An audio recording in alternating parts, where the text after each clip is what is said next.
agriculture, especially in the Black community, wasn't recognized as a profession. It's either a by the way or it's a retirement plan. I was fortunate enough that I had Kotseva and the Gordon's Institute of Business Science that actually said, you know what, we will cover the formal education side of agriculture. You know, my grandfather used to say, with farming, you'll never go hungry. And during COVID, that proved it because agriculture is one of the only sectors that grew by 15%. And how many laborers are present in the farm? Currently here, we have 22 permanent staff. We actually decided to formalize our student program, of which is now accredited. It won an award at the South African Agricultural Award for being the best training initiative. If I want to be a farmer, what are the things I need to consider? Here, we don't get a lot of rain. So we might be hit, like last year, we were hit with drought. But in Mpumalanga, there were many rains. So the fields that side were basically ruined because the tractors couldn't go, we couldn't go spray, we couldn't do anything. What would you advise to young people who want to enter the industry? I would really tell the young person is that firstly start with what you have. Don't wait for funding, don't wait for big land. If you have a small nyana patch or a plot, start with that. Don't think that you need to start big. I mean, what does a Women's Month mean to you?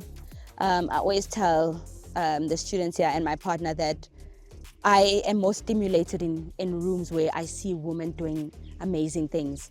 What are the 3 words that define you? I'm a go-getter. I'm stubborn, especially when someone tells me that you can't do it. That's what will motivate me. I will do it. I want to prove you that you said farming is not for females. It's okay, it's fine. I won't say much. You will see by my produce and the results.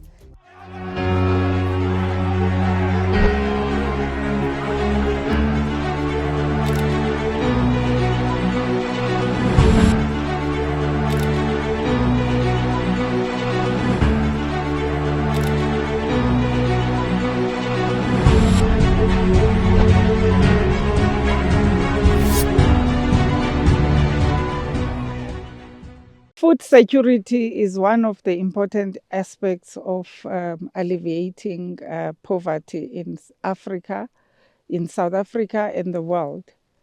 Part of having food security is to ensure that we have enough crops, crop farming, as well as livestock. Today we are at the Yende farm that has both crop farming as well as livestock farming. With me today is Hlobisile Yende. Hi, Hlobisile. Hi. How are you today? I'm well, thanks. And you? I'm okay, thank you. Hlobisile, you are a 3rd generation farmer. Can you take us through why the journey of the family from your grandfather to your father up to you? What has changed on the farm from how your grandfather was farming and your father used to farm, and how you are changing things as a young person? Okay, firstly, thank you for the opportunity and for the visit. So basically, as you mentioned, I'm a 3rd generation farmer and the director of the business. My grandfather, we still run his farm in Mpumalanga. He only specialized in livestock and grains, which was mostly maize and soya. Then my father, the side, when he came to Joburg, because he was born and bred in Mpumalanga, when he came this side, he also went into farming. He had his first farm in Nigel, but because of the number of livestock we had, it works in hectares. So basically, it couldn't fit what we were doing because we specialize in livestock, which is cows, goats, and sheep also. So it's many of those. Then we eventually found this farm, Heidelberg, and he also just did grains, which was maize and soya and only livestock. But when I took over the business, as I said, like we grew up with this, it runs in my blood. It's all I know, basically, as much as I didn't study it. Because, you know, agriculture, especially in the Black community, wasn't recognized as a profession. It's either a by the way or it's a retirement plan. So I looked at it from, okay, I've always wanted to be like my dad. And we spend most of the times in Mpumalanga or on the farm.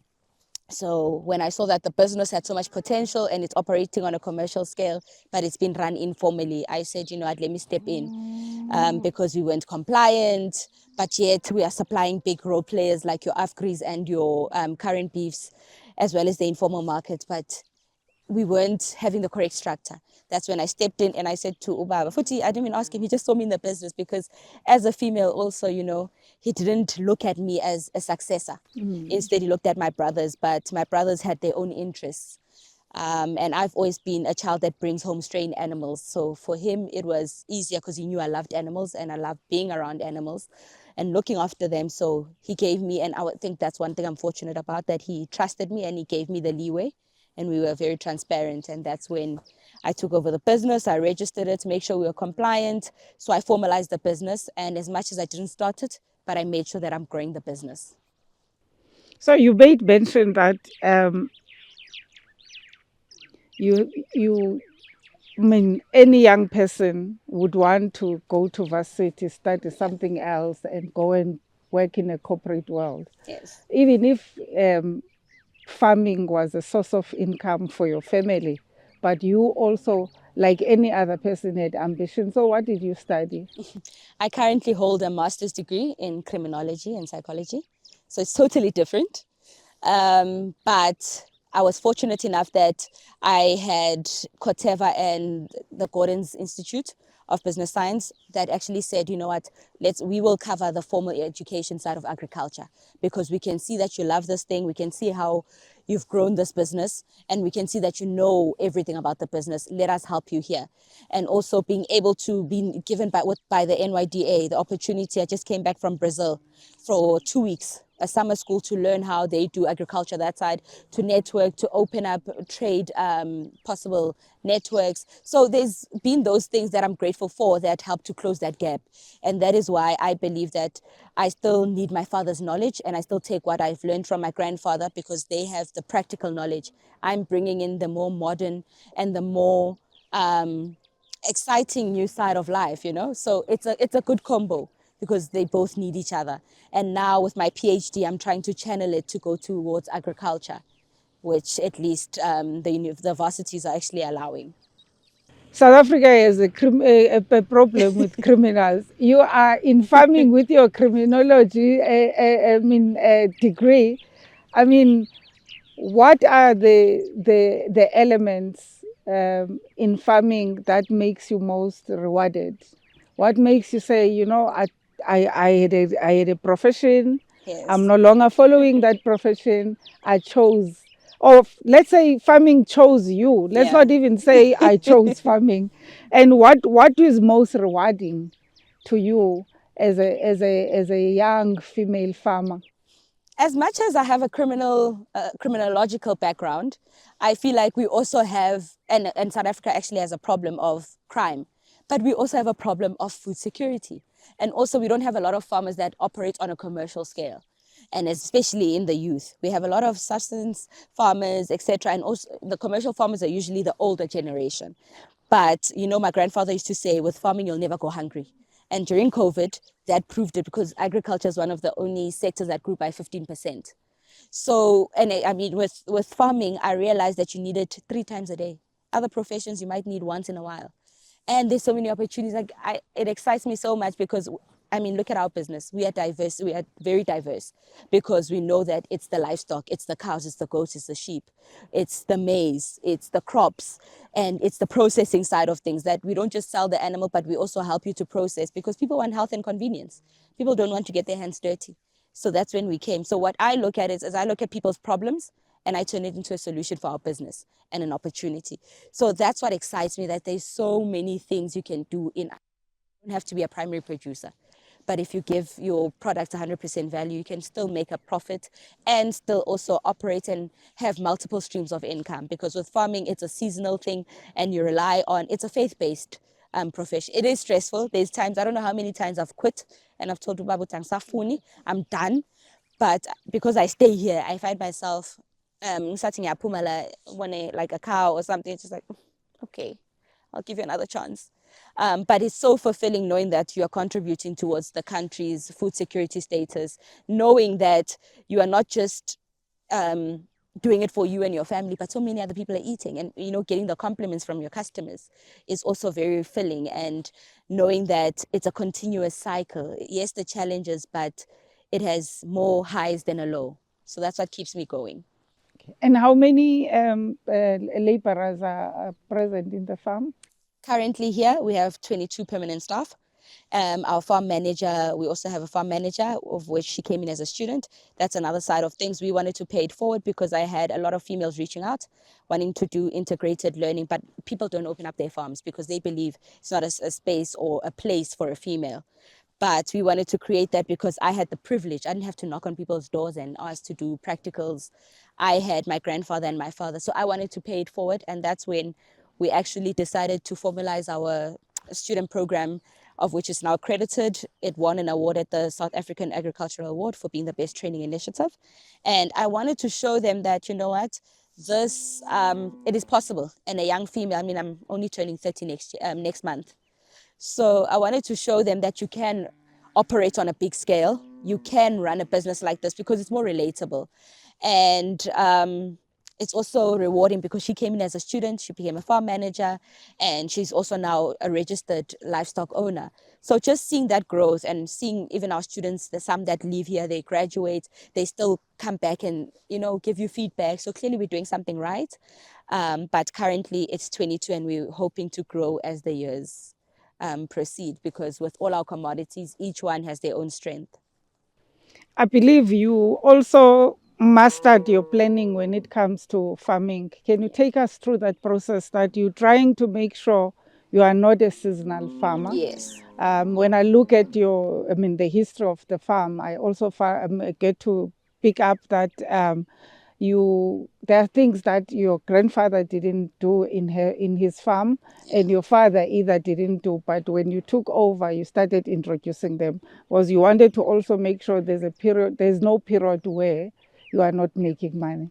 That's true, because if you're going to rely on farming, you need to make sure that, because I mean, imagine the staff, especially being a male dominate, most of them are breadwinners.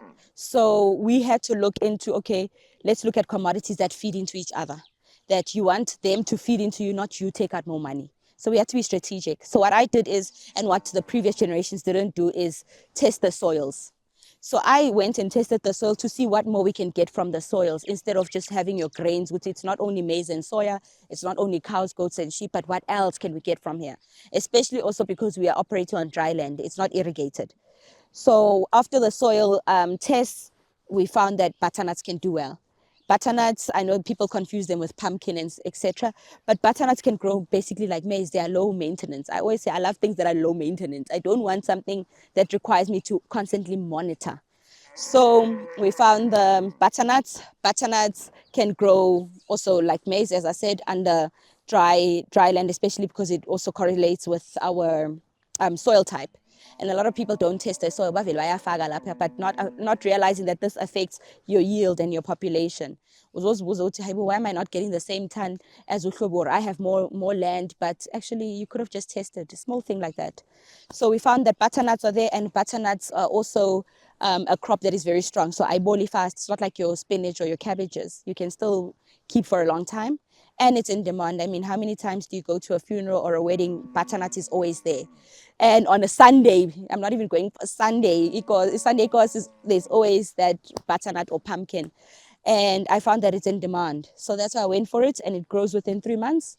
Went for it. So I made sure that if we are not making money from the livestock, the live sales, we are processing the animals. If we are not processing, we are harvesting our maize. If we are not harvesting the maize, we are planting the maize.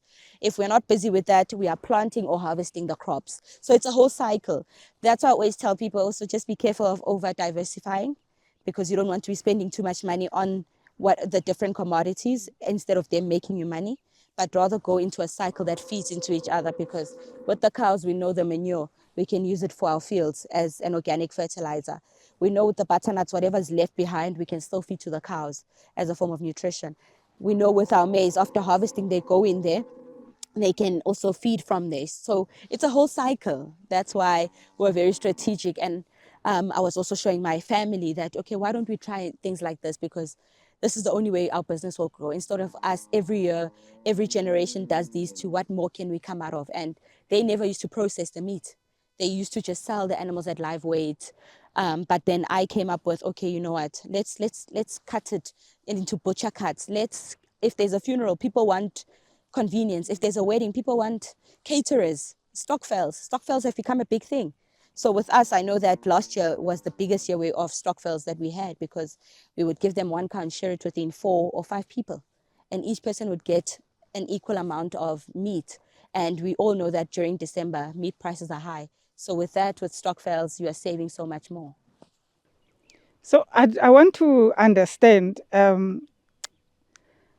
your grandfather is farm in Mpumalanga. Yes. Your father and yourself are farming in Johannesburg. Different climate. Yes. Different challenges. Yeah. Water, I'm not sure, maybe the grandfather has water Yes, in he there. has. So what are the challenges of farming in this current climate that affects crops from, lack of rain or too much rain? Yes. And so on? And also in terms of your livestock, what are also challenges? So I'm looking for your challenges in terms of crop farming and your challenges in terms of livestock farming.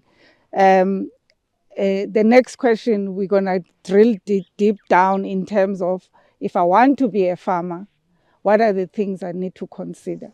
Okay. So basically with Mpumalanga and here, you're right, climates are totally different. The weathers are different in a sense that here we don't get a lot of rain. So we might be hit like last year we were hit with drought. Not last year, the previous year. And then, no, actually I was right, yeah, last year. This year, this season when we were, what we realized is we had lots of rains. But in Mpumalanga, there were many rains.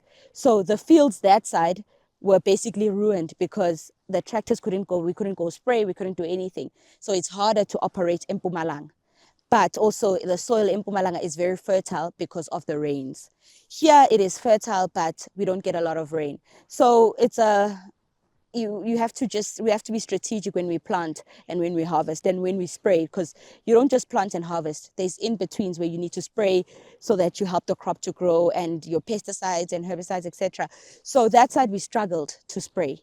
And also because it's a bigger field, it was even harder to also get to do it manually. So that's a challenge we face that side. Here with the climate, that's why I said we went for butternut. Butternut does really well in the soil here and in the climate, yala. But we know that we can't plant butternuts in Joburg because Joburg during winter, there's a lot of frost. It doesn't withstand it. So that's why we won't be able to double cabbage, your spinaches at that time. But we know during winter, we are at least harvesting our butternuts. And that is why also a lot of crops and vegetables become, if you're a supplier, you get more returns because they know in Joburg a lot of farmers can't plant because of the frost, it will damage it.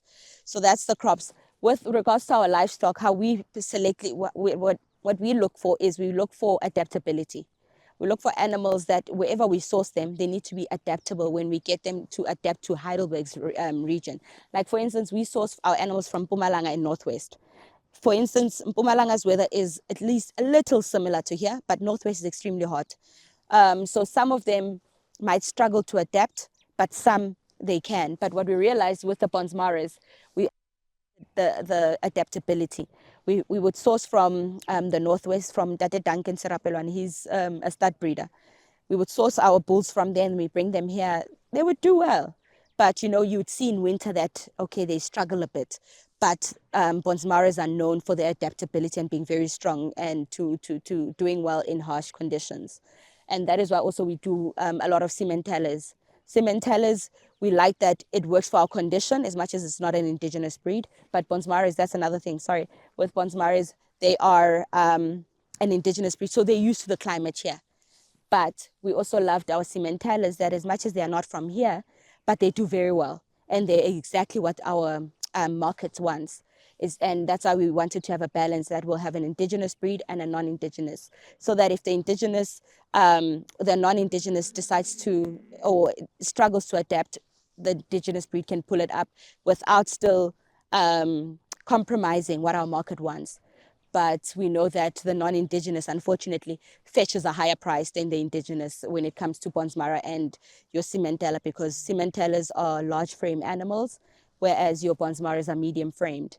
And the reason why also our market wants those, and the reason why we also chose those two specific ones is because these two breeds are more lean. Because they don't want to breed like your Borans that are fatty because they're in the beef industry.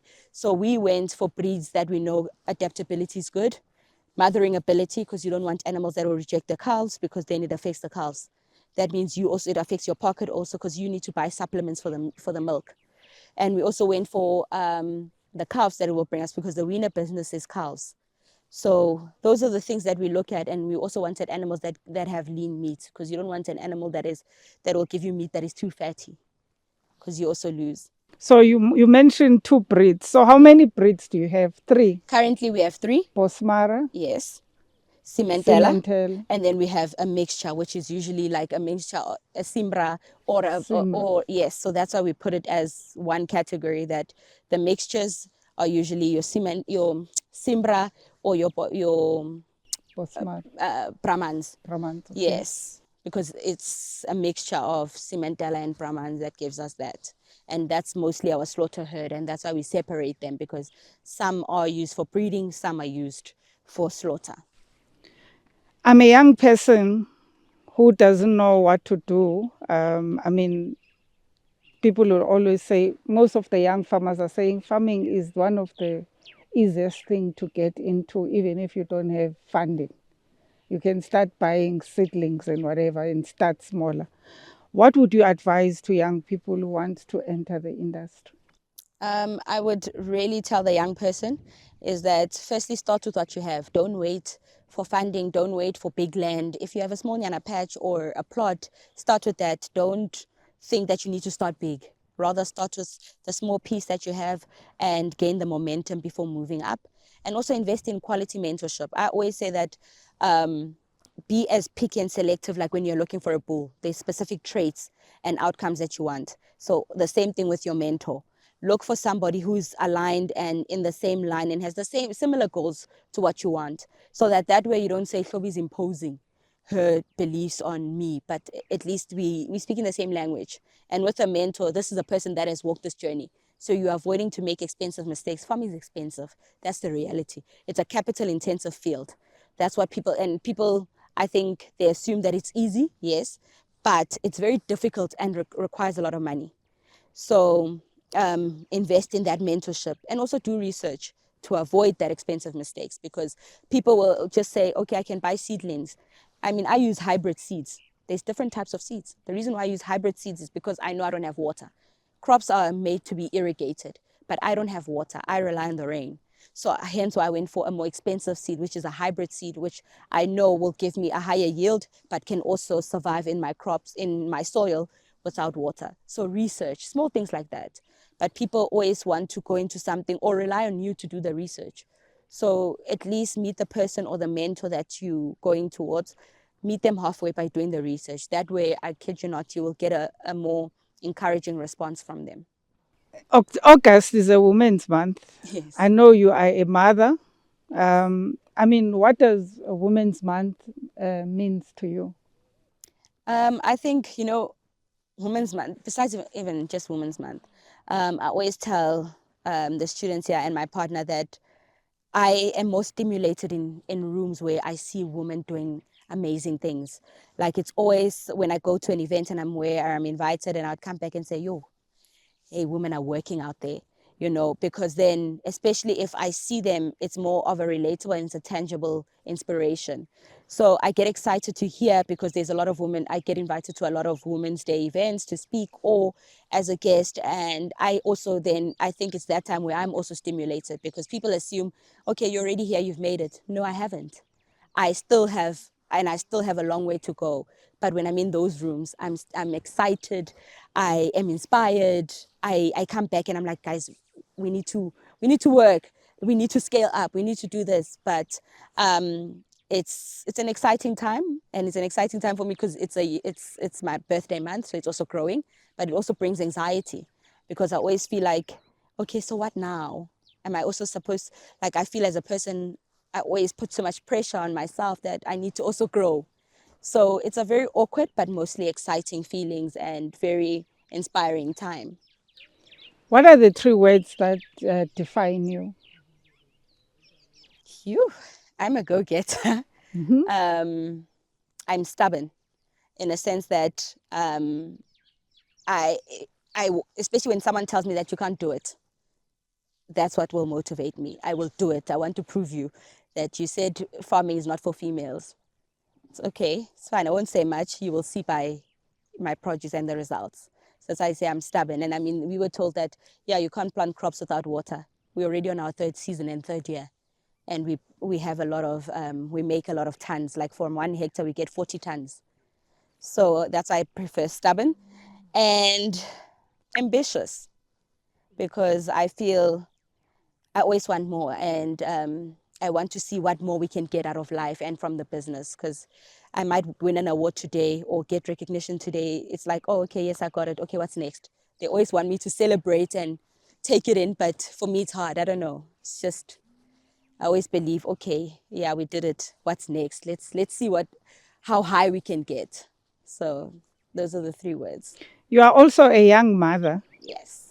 I mean, parenting and running a business and being present. I mean, you have a partner. I mean, what advice will you give somebody out there who limits themselves because I'm focusing on my kids? Yeah.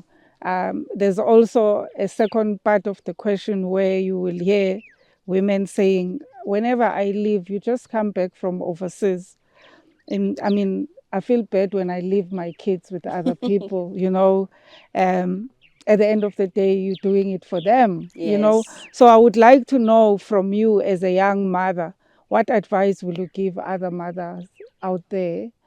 I mean, your experience, you are living this life. You are the right person to talk to them. It is not easy, but I always say a strong support system makes life way easier, and alleviates a lot of pressure off you, and also having a good team. But I've made sure that I manage, because that's why I delegate. I used to struggle. I used to want to manage everything and micromanage, but I felt like I then became too invested in the business. I forgot about, or you become too tired for motherhood and to still do your duties as a wife or as a partner. So that is when I stepped back and I said, you know what, let's get a farm manager. Farm manager will make sure everything runs accordingly, but you still there to overlook. My father's still there, so I knew that even if I'm away overseas, the manager's there, my father's here, the staff here. I trust them so much because they know that I value them. So we're able to respect each other. They don't rely on you to problem solve everything. And I've trained them in such a way that if there's a problem, come to me at least also with a solution. Don't just come and say, okay, and that's how my brain is wired, that if there's a problem, we deal with the problem immediately, not cry over spilt milk. I'm more of, okay, sharp, you're saying there's a cow that's sick. Okay, fine, what's wrong with it? Let's call the vet or let's treat it with this. Not still say, oh goodness, the cow is sick. Now for 3 days, we are still like around that. So they have also made my life easier. So that means it buys me time with my son. And my son staying on the farm, he's grown up on the farm. He loves the farm. And that's why we took him to a farm school. And the farm school also stimulates that with him. He knows that when he comes here, it's also responsibilities. He learns that after, when I come back from home, I put on my boots. I go, check Amazinya and the lambs and the kids. Oh, okay, then he knows even Abontate. So it's a sense of, it's raising your child in a strong community, but also, like I always say, now we're already on the 4th generation. Yeah, breathing one. I'm breeding one. And they're just like, what if he doesn't want, no, for now, he still enjoys it. I will leave him. If he says it's not for him, but at least he has the foundation. And also having an understanding partner. Farming it doesn't work like your normal 9 to 5. Sometimes you start extremely early. Sometimes you finish extremely late. Or there's times where I would cry, like, there's no rain, that man's away. And my partner understood that because he knows what it means. As much as he's not in the agricultural field, but he took the time to understand and to learn it and to be patient. And I also do the same with him. So it's a matter of having a strong support system and also having a partner that understands. Because imagine if he said, you spend too much time on the farm, you do this. But also I didn't want to use that as an advantage, which is understanding. So that is why I try and say, okay, fine, on weekends, let me try and dedicate that specifically to my kids, to my child and my partner, so that I know that, you know what, here's this, but also after doing all my duties here on the farm, I still give them that time. So it's a matter of balancing, because I used to drown myself in work, because I used to say, I'm doing this for my child and I expected him to learn, but he's only 6. He's still at a time where he still depends a lot on me. But having abontate lana, they would call him and say, hey baba, yegu mama, banna balo sebetsa, so he's become that. He just says, mama ngisaya sebenza namadoda. I'm just like, he's only 6. What do you mean? But they help a lot, because they teach him that responsibility. He will know. And I think the biggest part is also him growing up in such an environment, because then umuntu uzomazi. He won't look down on anybody or think he's better than anybody, because nini numthola athi ngisayohlala nabontate. He comes back sakadlile uphuthu nebisi from the cows, comes back uyageza uyolala. He only learned iphone ne-TV from when he goes to Soweto to visit his grandparents. Otherwise, he would be too tired from school and running around here, go to bed, akanasikhathi TV ne phone. So it helped me also, but I really hope that he's still, because he's known as Leto the Farmer. I even wrote a little book about him, to teach kids about food security and agriculture, because I looked at him that he will also tell you that if you ask him, Leto, what does a bull do? He tells you it's a cow that breeds. What is a heifer? It's a cow that doesn't have a baby. You ask him, what do you get from a cow? He says milk and protein. So it's the basics that we are trying to teach him, because he stays here. And I mean, his school, it's on Wednesdays. It's strictly dedicated to learning about farm life. So I'm hoping, but here my child becomes the 4th generation. But yeah, I would genuinely, those are the 2 things that I really think, if I were to tell somebody who wonders how we do it all, is just your support system and an understanding partner, and asking for help, man, which is, again, as I said, delegating. Because I was gone for 2 weeks to Brazil, and South Africa is 5 hours ahead. So imagine my anxiety when I first arrived. But by the time I woke up, lana sekwabo 11. So you're already like, but I says everything is sorted. When are you still panicking? So you are behind. So that gave me that peace of mind, knowing that everything is taken care of. Not everything relies on you. And they know that I'm a perfectionist. So they already know the questions I'm going to ask, so that by the time they tell me, I don't need to ask. So what is the future for the Yende farm? Mega farming, like literally becoming mega farmers. I always say that I'm going to be a mega farmer. Currently, I would say we are medium. We are medium. We are getting to being large scale. We are medium, but I feel we have the potential to also become mega farmers like your current beefs. And as I said, it's seeking the mentorships. That's why I made sure I was very specific with my mentors, that it was older people in the business. And I have a mentor for livestock. I have a mentor for grains, which I was given by IAFGRI, which is who also taught me that part. I have a mentor for crops, because I knew everyone has they all specialize in different things and have walked the journey. And hence why I always tell people, please, invest in mentorship. Don't think you know it. The internet will help you so far, but mentorship will get you even further. And opportunities are even bigger for youth. That's why now I'm making sure that I am taking advantage of my youth and my position, but I'm also not doing that alone. I'm taking the females that we are training with, because I believe we rise by lifting others. So so there's a lot to look forward to. As I said to you, we are renovating our processing hub. So now we are certified. So that's looking good for us.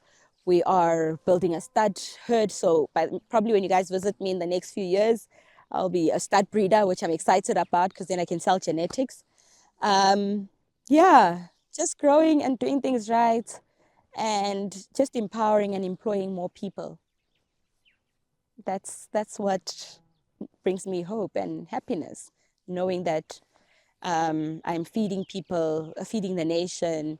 You're empowering, you're employing, and still keeping the family legacy alive. Because people expected me, because a female youth, to take the business down the drain. But actually, they're the same people that are coming to you and saying they're so proud of you. So you push all the boundaries. Literally, I kicked them. You kept the family name alive, and you ensure that the soil is worked. You ensure that the livestock are growing. Young people, it is possible. It's all in your hands. You must have the drive. You must want your dream. What you believe in must be what you also want. Then every day you get a speed bump, you're going to push because it's what you wanted. Young as she is, Hlobisile, she ensured that umkhulu, which is his grandfather, and ubabake, when they look at her, they were like, if there's something we've done right here, was to ensure the responsibility to her capable hands.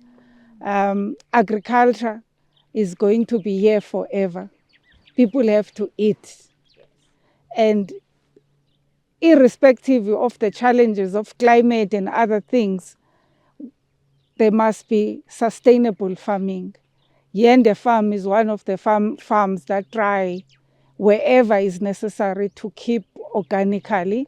And also they try to ensure that their livestock, they can keep pure breeds, pure.